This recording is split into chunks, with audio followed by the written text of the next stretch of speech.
Welcome to English Reading for Learning. The Monk and the Tree. A moral story: when your intentions are good, you will be blessed. Long time ago, there lived a monk. Every morning, he would go to an old tree to pray to the spirit residing in the tree. He offered flowers and incense to the tree. After many days, the spirit in the tree finally decided to meet the monk. It appeared in the form of an old man. It said, "You come here every day, and I am impressed by your devotion.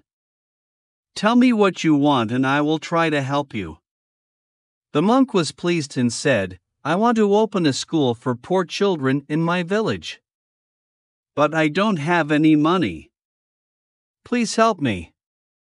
The old man thought for a while and then gave the monk a shovel to dig under the tree. The monk found a treasure box which had many gold ornaments in it.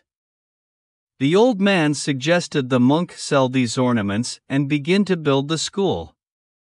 Thanks for watching and listening.